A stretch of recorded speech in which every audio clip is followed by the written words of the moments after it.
I'm back live again because that's what I do. But this Awesome.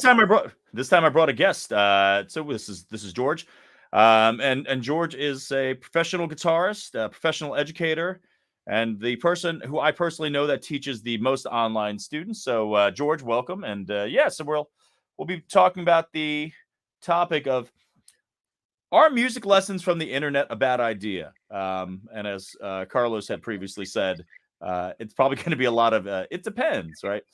So this is basically live. If you are on Facebook and you want anything, um,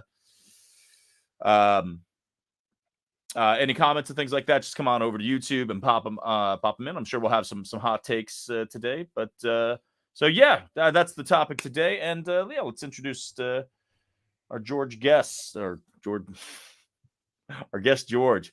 Dude, my ukulele stream was fairly flawless, and this is a big mess. It looks great, man. Yeah, I didn't get to see the whole thing because I was like, I was getting ready for this, and George, you also know all the chords, so you know those chords on ukulele. You're good to go. that's why, All right, so George, well, I guess we'll introduce you. I don't know. Tell us about your musical background and your education experience, and what you do on as a daily job. Okay. Oh wow. Yeah. Uh, let's see. Where do I begin? I don't like talking about myself. It's always awkward. But yeah. So I guess you want me to talk about like how I started playing and that stuff? I don't know. Just it's so I'll give this sort of lead in. So again, George. Well, how many students? I'll ask you questions. How many students do you teach in a week? A lot. Do you have an actual Like, number? probably like 50 to 60 a 50 week. to 60 students, right? We're talking. So these are private lessons. So these are all individual private lessons. We're not counting like some big group that's like 30 or 40 people, right? No, there's no 30, 40 person groups. I mean, Yeah. I like bands, ensembles and stuff, Yeah. like 4 people, 5 people sometimes. Um, but I have a couple of those, and but yeah, mostly one-on-one. Yeah. So I mean, One-on-one. you make your living as, I mean, obviously as a performer as well, but I mean, your living is off of Yeah. teaching music for a living. Yep. Yes. Yes. I've been teaching, man, probably since I was 17. I started teaching when I was in like high school. Uh, Jeff Ralston's in the chat. What's up, Jeff? Jeff, hey man. Jeff also a very impressive guitar. I'm now officially Thank you, the Jeff, worst man. person in the chat as far as guitar Oh no. playing. Jeff, another person who's a professional musician who like just you know Yeah. that's where you're making your bones, right? Speaking of Um, being online, I remember just the 3 of us getting together in 2020 and jamming over Zoom. We did it once a week for a little while. It was pretty fun. Jeff says that's not true. Jeff, I thought you were like the Miami, the king of Miami, right? Yeah, so he's saying he is. All right, so we'll leave it. George is the man. So so George, so you said 50. Yeah, Jeff, we definitely have to do it again. So 50, 60 students. Now where are you teaching? Is that privately? Is that, well? So tell me all the different avenues that you teach through. Yeah, I teach in a private music school in Toms River called the Music Academy. That's like I'm there. I'm there 5 days a week. So I'm there the most, and then I teach at Rowan University at their Rowan University Communities Music School. Mm. So I do that, and and then I have some on my own, but I'm so busy with the other two that I usually that's minimal. But I have one in California that I've been teaching, like I think you mentioned, or Well, that's actually the reason why we're on at 11 instead of at 9. Although I might get rid of the 9 thing. I'm liking the live uke thing, and the double is tough to commit to. Mm, So if I feel like having someone on, I might do one. But yeah, you're on at 11 because you have a student in California, so yeah. you couldn't do 9 o'clock. And obviously, so you teach, virtually online. Mhm. You kind of do it all. I would say you probably run the gamut of every single possible teaching scenario you sort of do privately. At this point, I guess, yeah, it's kind of cool. You know, Yeah. that is, yeah. I mean, just teaching virtually is is ultimately pretty like I know it works if especially if the student's willing, like to learn. I mean, I've taught before COVID. I taught virtually a few times, but like once, and I took lessons. I've been taking lessons virtually way before that, with great players around the world. Um, but like I've taught now a lot of students just from the beginning, Well, scratch. well, it is interesting, and I'm sure most of us, I think anybody understanding how the sort of lockdown COVID quarantine affected virtual lessons is it legitimized the idea of, oh, yes, you can learn 90% of what you need to online if need be. Yeah, Um, the only thing is, well, here's a just a kind of a question. What's your thoughts on teaching someone who is a straight up brand new beginner, like 8-year-old wants to learn guitar, and they want to do it online, I with one-on-one lessons? What's your feelings on that? I've taught in younger, and it works, so, yeah, as long as they're willing, to learn, and they got the materials I send them, before the lesson, and they got, like, it's really important to have, like, another device to play along with, that's, like, really big, as long as they're prepared, then it totally works. I've done it, and, like, I've taught it, and it's usually the student who, I that really, has to put the hard work in at the end, no matter what, so Imagine that. It's I just just give if I a just give student it puts in hard work, they usually get. Yeah. So I mean, I think we're especially like one-on-one online lessons. I think we view as legitimate. In fact, here's a shocking confession. Shocking confession moment from two professional music teachers with degrees. Both George and I still take online lessons, and not give online lessons. We still take online lessons. Mhm. Do you want to talk about your experience of taking online lessons? Oh, yeah. Oh, man. I love, taking lessons with, so, I did my master's online, so I took my lessons for my master's online too, and that was awesome with, Brian Betts, and, I've also taken lessons, I mean, even before COVID, I've had lessons, but I've learned so much from, this gives us the ability to study with anybody we want. Yeah, You know, um, I was lucky enough to study and still studying with like Jonathan Kreisberg, yeah. great jazz guitarist in New York. And now at this point, I can go to his apartment in Brooklyn sometimes and take a lesson, which is cool. It's pretty sweet. But you know, um, yeah, I've learned so much myself, and I'll keep doing it as long as I can. Well, and I think you would admit, and the advantage of is if you're like a really really good guitar player or any instrument, doesn't matter what it is, you all of a sudden have immediate access to someone who is better than you. Even if you live in an area that maybe doesn't have a lot of good players, um, you can find someone who can absolutely clean your clock, or there's something that you can learn from. And it's interesting because it's almost, I feel this has become more popular in recent years, but I've been taking ever since I left Rowan. I've been taking online lessons originally with a lutenist, Rosemary Hodgson, for a little bit, and that was like early days. I mean, that's me contacting, be like, "Hey, this is a thing. Would you be interested in doing it?" Fun fact about that: Hurricane Sandy ruined that.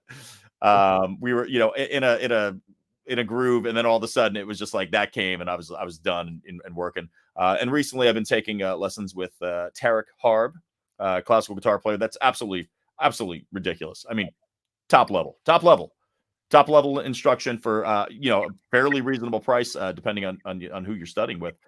And um you can absolutely always just find someone. But before that, it would have been like, especially before COVID, I think it would have been, I don't want to say embarrassing. I mean, I don't know how you feel about it. Almost embarrassing to be like, I didn't want to tell students I was studying with anybody, because I didn't want them to like look down on me for like, oh, well, this guy's still taking lessons. Why am I paying this guy for lessons? And then you start realizing it's, um, yeah, I mean, you do it because, well, A, that's what we love doing, and B, that you can always get better. I mean, it doesn't Yeah, matter your level. I mean, that's why you still have top level players. They'll be like, "I'll play in a master class," because Manuel Barrowaco is the person giving the master class. Doesn't yeah, matter. no, I always say that. I mean, I've never been ashamed of that.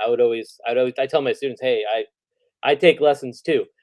I say I got a master's degree and I still take lessons. Like Yeah. it never ends. That's why like I'm not like nervous about like well, don't you get nervous about like YouTube lessons and stuff? I'm like, not really, because like yeah, there's plenty of great stuff on there, but there's nothing like a teacher Yeah. being there to look at like you're playing and diagnose. Okay, you need to work on this. You need to do this. You don't need to worry about that. You know what I So mean? That's what I do, and everybody needs that. so that segues into my second question for you. What are your thoughts on the larger channels, your Marty Schwartz's and your I mean, Rick Beato's not lessons, he's like lessonettes, like here and there and Yeah, stuff like that. He kind of just talks and does stuff. yeah. I don't know. I mean, honestly, to be honest, like I know who Marty Schwartz is, and I've seen. I don't really watch those that much. Um, I think it's great if you learn. I think those are probably the guys that you should go to. Like they're instead of like some, there's a lot, there's a lot of people on there that just like they know how to set up their basement really nice and and I've seen students bring up. Uh, no, well, like you know what I mean. You know what I mean. Well, listen, you get some blue lights, you get we talk about Pat Finnerty all the time, who's if anyone's not familiar with him, he's got the best channel of, does that what makes the song stink, and I, it is fantastic. it's great. What I mean is like you have the credentials. Like you know what I mean. Like you've put the time in. You have the Here, well, I degree mean, to be fair, and play and gigs. But there could you don't know. Like the credentials, I mean, you have to, and I think this is a good piece of advice to anyone out there looking for online lessons or online instruction. You always have to be questioning it, but I mean, to be honest with you, even when we were going to college, I think you always questioned the advice that you got from your professor. mhm. Like you probably listen to like 90% of it, but there's probably 10% of it you go, I don't agree with that, so I'm not gonna do that, or fine, you said that, and then you may have been correct on that. It's Yeah, yeah. I don't know. Yeah, I mean, I guess that's what I'm saying. Yeah, I've seen like just advice sometimes on there, or it's like, yeah, that's the thing. Like when you give somebody advice, though, like sometimes it's a personal thing. Or anytime you see a video that says like, the ones you see like, oh, you're doing it wrong. yeah. Like like this is the only way to, like, or I don't know, like, Well, that's the thing, and I think when you're teaching privately, you're able to understand the student, diagnose maybe if there are issues, but if you understand, and also you understand the student's end goal. mhm, If the student's end goal is to, you want to play at your grandmother's retirement party a song that she loves. Okay, well that's your end goal. If your goal is to get into college, and back to your credentials, George, if you want to talk about maybe some of the places your yeah, students have gotten into. yeah. Well, I was thinking of what we were just talking about, and I'm losing it, but yeah, okay, yeah, yeah, yeah. What I was gonna say was like, oh man, I lost it. All right. Anyway, yeah, what my this colleges my students have went to. Yeah, yeah. I mean, if you just want to kind of drop that, because again, that's a different thing. If you're looking to get into college for music, and it's interesting because I'm a pretty laid back teacher when I need to be laid back, and then all of a sudden somebody says, "Hey, I want to go to college for music," and then there's a lot of real talk, Yeah, and well, all of a sudden that's when you get people who it's like all of a sudden I mean, I'm pleasant, I'm just honest and like, hey, yeah, that's my thought. Oh, yeah, that's what I was gonna say. Like when I teach, like it's usually I'm not into like the step by step. Like there's really no rules. Like there shouldn't be that many. There's a couple things you got to learn. You got to get your technique right and everything. But yeah. like, yeah, until like it should be fun all the time. Even when you're going and trying to go to music school, if it's not fun, then you shouldn't be trying to go to music school. I can't Like, imagine it not. I mean, music school was the most fun I've ever had. It was also like, ridiculous amount of work. yeah, Um, you should want to practice but and go to music what school. were you doing there if it wasn't fun? You're like, you're not training for a vocation that's like, well, but after I get out of here, I'll be making like $500,000 a year and on my yacht. I mean, Like what Jeff just said, it's perfect. It's tough when you want it for your student more than they want it for want it for themselves. themselves. Yeah. Yeah, No, you know, Jeff's absolutely right. sometimes you just see it. You're like, you got you got this thing that you can go crazy, you can do it, like, but you want it more than they do, and they're it's at the end of the day, it's they got to put the hard work in and Well, stuff. and sometimes you feel like that dad who's like, "Oh man, I need my kid to be the best at soccer and get that D1 scholarship." And it's like, obviously it's, you gotta, you gotta let the student kind of make their own decision while properly pushing them and things like that. Yeah, But yeah, I mean that's totally a thing though. It's you have to know your student. All right. yeah, everybody's different. So, big question. Does it hurt private? So the online lessons, and by online lessons, let's talk just like free YouTube stuff. Which don't get me wrong, I think is a. I mean, I learned from my sister's boyfriend played guitar and showed me a couple of things, and then okay, it was a little bit of this and a little bit of my dad, but mostly I was self taught. And had there been something like YouTube, I would have been a better player because I would have had access to more information. So I mean, I don't think it's certainly a bad thing. But do you think that does it hurt private teachers and does it devalue the profession that you have so many people doing stuff for free? I don't know. That's a yes and a no. I mean, I feel like, yeah, it's right at the tip of your fingertips now, right? But like, it also makes everybody lazier, and their attention span is so much shorter. Like, here's an example. All right, so yeah, I mean, to have all that information when I was like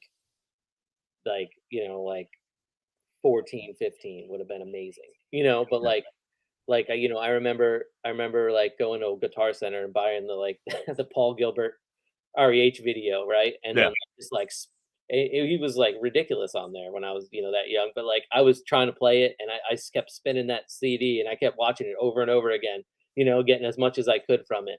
I just can't see somebody sitting in front of the same YouTube video and doing that. And now you can get it there on free for free. And I probably spent like $50 on it then. You know what I mean? I don't know, but I feel like, yeah, if you're like, I mean, I think it works great. I always say it works great with the private lessons, honestly. I'm like, take the private lessons and then go explore, and I work on videos together with students, Mhm. like let's work, and or I'll tell them, hey, maybe we should like go to this one. Um, I don't know if this helps, but I mean, I don't know if it hurts. I think it's just kind of, I don't think it hurts anything. I think what happened now is this. It is like you get less older students, like teenagers, and more youngsters. Like Mm. that's what I teach more. Like I get the teenagers and a lot and adults, but I feel like you know, like like because of like somebody can go on YouTube and learn a few things. Like they might not think they need the lessons. They might not Well, be serious. let me ask you a question. So Yeah. this is me thinking back to I don't know if you know this. I was maybe the 10th greatest guitarist of all time when I was 15 years old. Hmm. Like there were maybe like 9 people in the world that were better than me. I was like number 10. I mean, there was like some guy I knew and then like the 8 guitar player, Randy Rhodes, Hmm. John Petrucci. Those people were better than me, and plus one other guy who I saw once live. But there are only like 10 better guitar players than me of all that. So I mean, it's I wonder how much of that is online lessons. Although let's face it, I think everyone realizes where they stand now with YouTube. I mean, you click and there's some 11-year-old kid, and you just go, "Well, that kid's gotcha." But I think that may be partially a teenage attitude, Hmm.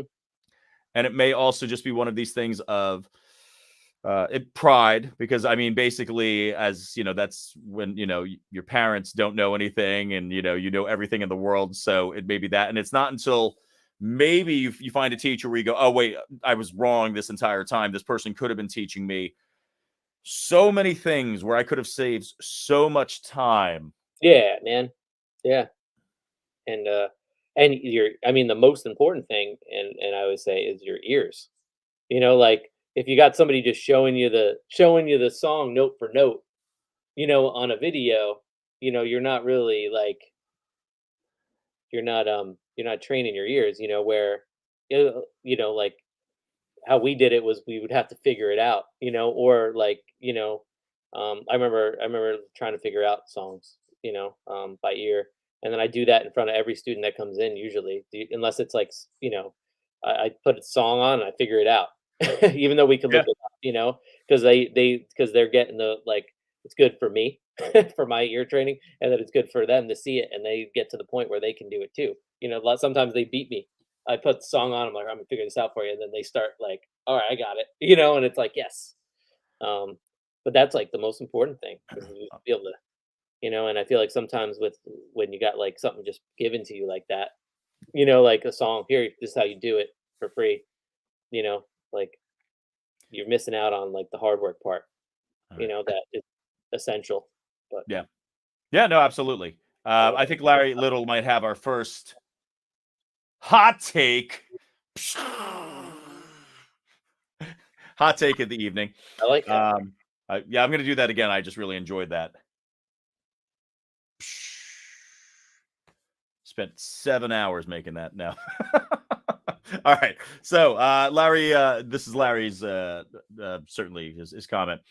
So, having a plethora of information freely available without any collation or sequence impacts those students who want to pursue it in college in terms of potentially developing bad techniques, habits, and et cetera. And actually, Larry, that leads us to our Hmm. our next point, which is basically how much harm can be done from just bad information. But although I like what Larry put up there. I'm gonna leave that up there.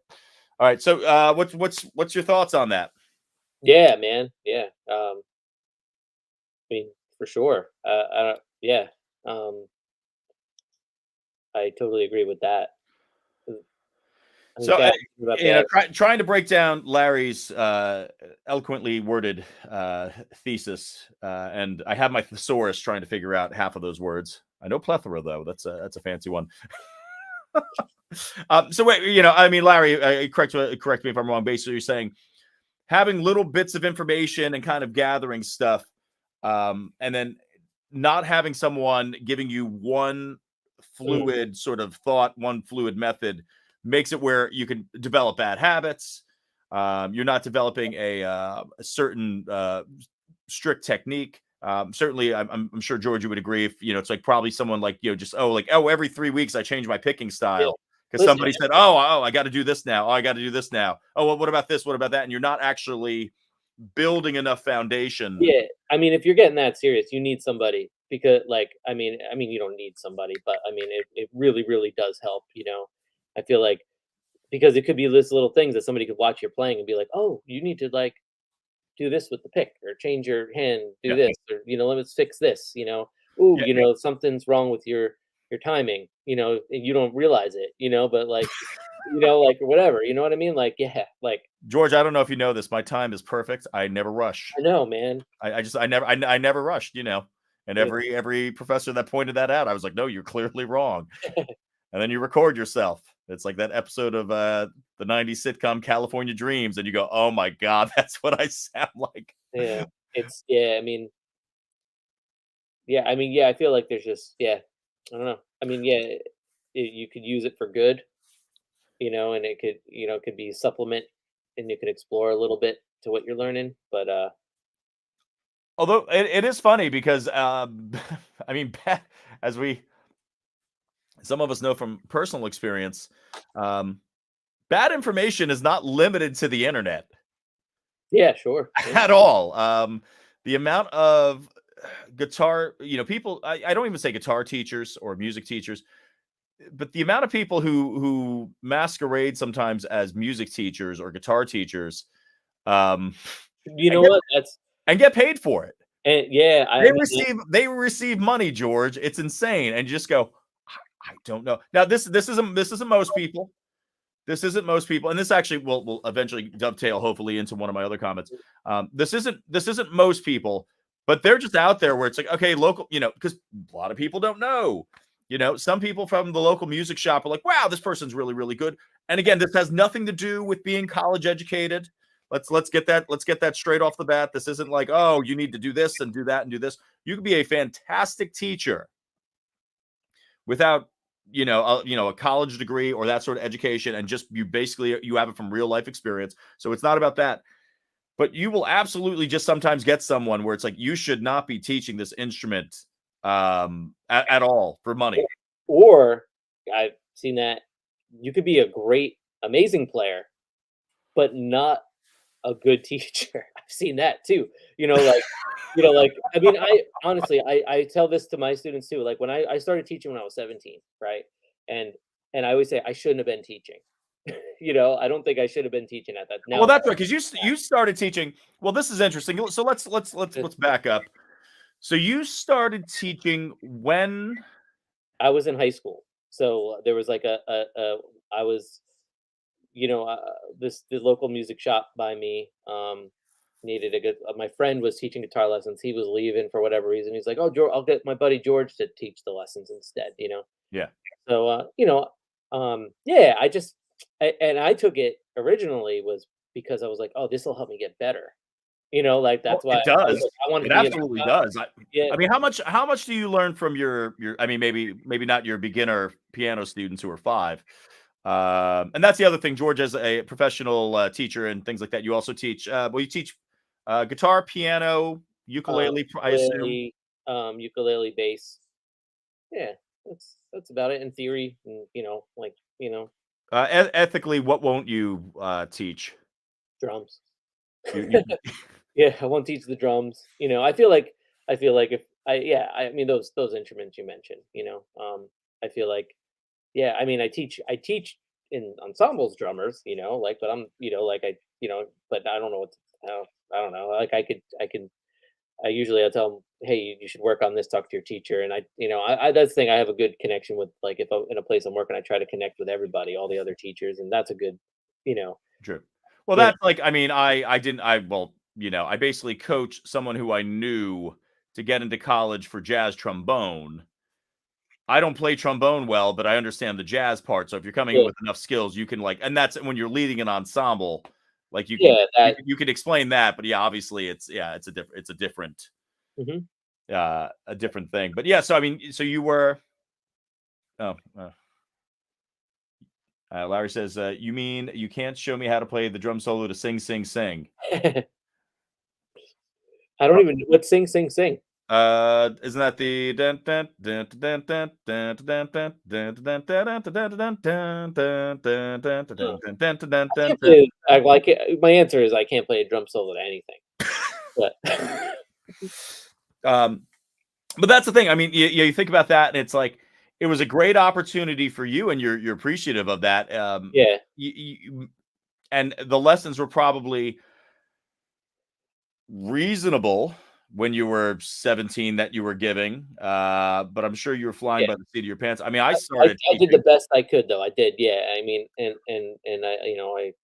I think it was, I have some students that are still playing from then, so I didn't do that bad. But I Yeah, mean, it really comes down to the student. I always say that my job is I don't want to be a jerk, and like if the lessons are terrible and I'm a jerk and they leave crying, they're never going to pick up the instrument again. that's So true. my main goal is to get them to enjoy music, like for that half hour, like to enjoy that half hour and or an hour or whatever it is, and so that especially for a youngster, it's actually a very, very you know, like they could love music or hate music the rest of their lives because of me. So Well, and if yeah, if Larry's still on, he'll probably know exactly the speech I'm talking about. So when we were in college, Dean Witten, the percussion instructor, um, who I think scared the living daylights out of everybody. um, but not in he wasn't so to correct, he wasn't a scary man, but he came in with such a passion for basically if you are not into this idea of teaching, you should get out. And I believe he said doctors need to take the Hippocratic oath of saying I do no harm. And he basically says I don't understand why teachers don't have to do the same thing, because one of your goals as a teacher should be to do no harm. And he used the example of basically he was, yeah, taught how to do a double stroke roll when he was in third grade, and he couldn't understand why he couldn't do it. And the answer is because you don't teach a third grader a double stroke roll. mm, Um, But as an educator, you have a lot of power to Yeah. unfortunately go the opposite way and create a lot of bad moments for students. Yeah, I hope, like, that's the one thing I hope, even if a student's not, like, they're not practicing, they're not into it, they have to stop that, like, you never know what's gonna happen a few years later, and you could be an adult even. So, like, they could be like, "Well, that wasn't fun, I'm not gonna go back to doing that," or they can be like, "Oh, you Yeah. know what? I really enjoyed those lessons. Maybe I'm gonna try again in, like, 3 years," you know? Yeah. I've No, had that, that's very true. and, you have that power, if Well, you think it's terrible, like, you're not gonna ever wanna go back to a lesson, you know? I mean, I've always said this to pretty much everybody. Um, Never stop at one teacher. It's because like, oh, I took lessons. It's like, yeah, I mean, you took lessons with that person who might have a completely different philosophy as another Yeah, person. everybody. Um, Yeah, and that's the thing. You might, it's just sometimes you just even what works for one person may not work for another person, and it just might you just not gel with the person, or you don't gel with the teaching style and things exactly. like that. I do But that yeah, I too. mean, as far as the actual, just straight up the question, how much harm is there from bad information during a lesson? I mean, obviously, if we're talking just from a technical standpoint, I mean, a lot of these instruments you could develop injuries from incorrect playing. Yeah, yeah, I mean, that's a thing. I mean, I've been given bad information when I was younger and stuff, or not bad, or, like, maybe not the right, now looking back, I'll be like, "Oh, man, why did they make me do that?" Yeah. Um, but, so as long as you're motivated and you're gonna keep practicing, you'll find out the right stuff. But yeah, you don't, like, if somebody give you something that's gonna hurt yourself, that's like, And usually the only thing you're out is your time. yeah. Basically someone says, "Hey, yeah, the answer's over there." You go, you take the journey. And next thing you know, it's like, oh, it turns out that was wrong. And then, like, not only did I need to go all the way that way, I needed to double back just to get where I was. Mhm. So, um, but for the most part, I think people always need to be skeptical of their lessons until you're no longer skeptical. I know some people will get upset if someone questions something that they're saying in a lesson, and Mhm. my whole thing is, yeah, please, if you think I'm wrong, I've zero problem being like, let's break it down, this or Yeah. that, or debating certain points. Yeah, I Uh, usually just say, "Hey, man, like, yeah." I mean, I'm pretty open about most, like, because I've been taught by so many teachers and different things in different ways, and they would say, "Not to do it this way," and then somebody would say, "Do it this way." So, I'm pretty open about that. But usually, when it comes down to it, I'll be like, "Hey, we're in here. This is, like, let's do it my way first. And if you hate it, we'll try something else. But like, let's try my way first." I, Yeah. I always joke with students. I'm like, listen, because I'm very open, unless it's classical guitar. I'm very open to different techniques, and if you want to do it like this, you want to do it like that. Usually, I just explain. I'm like, well, okay, you have to understand. Let's use the thumb over example for like guitar. It's like, okay, that's great if you want power, and on your bends. But if you're looking to get a wide sort of the fingers being as independent as possible and stretching, you're gonna want your thumb back here, this and that. And of course, you'll get students that'll also like put it. Oh, that's the thing, yeah, see, that's the only one that I'm like, "Hey." That's yeah, you go there's literally zero advantage to doing this, and again, Yeah, you kind of point out like, how often would someone threw at something, would you ever catch it like this? mhm. It's not a good shape for the It's hand. weird, I feel like it's cool talking about this because I feel like that's for some reason beginners, that's a natural thing that everybody I don't know what, do you know why? No, I would no, never think I've never been able to figure that I out. So always say yeah, we're that. talking about here, let me get an instrument. So That's a yeah, good one. if you're a guitar player, I mean, there's a couple obviously schools of thought. Classical players are going to put their thumb on the back, and that's going to kind of let their hand be this super wide, super free flowing thing because they need to press things down. Now, if you're playing rock, your thumb's usually going to be over, right? Because you're going to end up needing to bend. This is a nylon guitar, so I am not going to attempt to bend on it because it's going to sound like an old man trying to get out of bed. And then, but yeah, for some reason, new guitar players often I will wanna do that. Yeah, with this where it's going with the board, and it is there's no advantage to it. Your hand is completely yeah. collapsed. It's like you have no ability to do this, and you have no power, and it just makes zero sense. Yeah, if anyone knows in the comments why that's Yeah, that physiologically a thing with new players.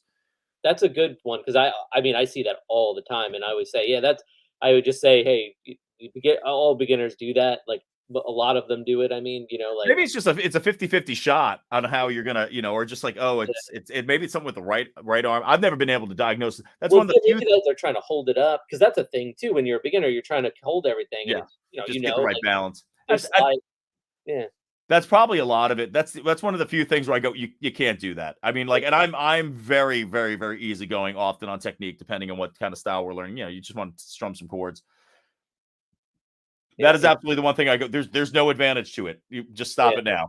yeah, that's not the way to go. So yeah, I mean, yeah, George. I mean, do you have any advice for people who are interested in learning music online? Because I think we agree that online it's an incredible time to get as much music knowledge and Yeah, what's your advice for people interested in learning online? learning online. Man, I mean, if you're gonna take lessons, find a great teacher, first, and Well, how would you recommend going about that? I mean, I would let's see. I mean, you could ask. I mean, how would you go about finding a great teacher? Yeah. Well, how'd you find your teachers online? Oh, from records and that they've recorded. Like a lot now my teachers are like my heroes. That's the crazy thing. Yeah, Like so it's a little different when you're starting. It doesn't need to be that. But now my teachers are yeah, it's crazy now. Like I'm getting on online or even seeing them in person, and they're like people I've been listening to their albums and stuff. yeah. Which is pretty amazing. So you know um so like So would you just say, the bottom line is because of the way that the internet has opened everything up, that it just makes sense to, hey, I like this person. They play really well, and just be like, just throw out a feeling like, hey, you teach privately. I mean, that's yeah, what I I do with would go Tarek. yeah, because like I said, great players are not always great teachers. So they could be like I've seen it where they're amazing players, but like I've seen them give people things that are just like way out of like where they should be doing. I just look at them like, whoa, like that's a little too much for you, like Yeah, right now, or like that doesn't even make sense right now for you, to even if it's not such a hard thing, you should be working on this. Not that there are rules, but like I've seen it where it's like, yeah, they're frustrated and I'm like, yeah, you should be because this is not doesn't make sense. But like a good place to look, I guess, like is like maybe in like forums, like maybe Facebook groups, and you and I would message people and see what they have, see what they offer and see if they have any testimonials from people. yeah, Like, those are the kind of like any of us would do, I guess. yeah. Um, And I guess the important thing is you don't stop till you find the right one. yeah, yeah, Because that's the thing. You've studied with. How many people have you studied online with? so many. Yeah. You just go, oh, okay, let me see what I can get from this Yeah, person. and that's What what I I can do, get from and that that's person. good advice right there is you don't have to just go with you can try a few lessons. A lot of people will do like I'll do like I know right now it's because I don't really do on the side as much. Every once in a while I'll do a one-off couple lessons or whatever, and you can try and see what you like, and I'll always point somebody in the right direction, you know. Um, so Larry is saying that collapsing thumb along the neck is so common now. yeah. Larry, explain that. Explain that comment. I'm trying to figure out because Larry plays clarinet, but I'm wondering if he's also teaching some other stuff. But that's the thing. Yeah, don't stop at one person, and don't feel like you need to commit to something. The bottom line is you're paying money to better yourself. Mhm. Um, there's no reason, and you have you can learn from anybody. I tell my Um, students, I'm like, if you want to try somebody else, like I understand. I'm not gonna feel bad. Like I get it. I do it. You got to dip your hand in different pots, and learn. it, Like that's how a really great way to learn. Like if I would not be like at some point with anybody, I'd be like, hey man, maybe it's time to try somebody else just to you know see what they can give you. That's it is funny when you're confident enough in your teaching where you can basically be like, hey, I think we're kind of done. yeah, I think we've either reached the, our relationships reached the end of the road, or like, oh, go take some lessons with some other people, because you realize it's not about your ability. It's about, how currently the student is matching up with you or kind of understanding your philosophy or any of that stuff. Yeah, I tell them too. We have like a substitute thing where we can have teachers come in, and I always say, "Hey," they were like, "I don't want the substitute." I'm like, "You should really try the substitute." I'm like, it's because it's kind of cool to get a different perspective, and they might show you something completely cool that you'll love that I didn't show you, and it's just so, you know, um, yeah, I don't know. Yeah, Yeah, no, I totally agree with and you. I mean that honesty, I hope will for me makes it helps me too because they're like, oh wow, that was cool that yeah, hopefully anyway. So, But all right, George. Well, I appreciate you coming on. thanks, man. Yeah, that was fun. Let's see. Let's I see. got a Larry, I got a Larry, thanks for being here. Jeff, thanks for being here. Oh, that's right. Yeah, and we're I got a our Untitled next part, hunting Sasquatch, right? Sasquatches. Yeah. All right. Oh, and Larry just yeah, Larry's talking about commenting from minutes ago. Wasn't watching live, and he's saying sixth grade class ukulele. Yeah, I don't, and what's strange with the ukulele, if I may, although let's see, this is a 6-string guy, but whatever, a little bit out. So Larry, this is just me and you talking. George doesn't exist anymore. I don't get it either because this doesn't feel comfortable, and because the neck on a ukulele is so much thinner, like how people don't go over automatically, which is really the technique that I would basically use all the time. I don't know how that's not the default, but yeah, absolutely, it's one of those things where I've noticed that, and it's confusing because it's such a thin neck. So, all right, George, I appreciate it, bud. Yeah. Thank you. And That was fun. yeah, we'll have to get together at some point. And Larry, thank you. And yeah, well, and thanks for everyone for joining us. All right. Yeah. Digging your channel, man. It's awesome. Well, it's I'm just having fun with it. So, all right. Well, later, everybody. You got to say bye to the people, George. Bye, everybody. All right, later, guys.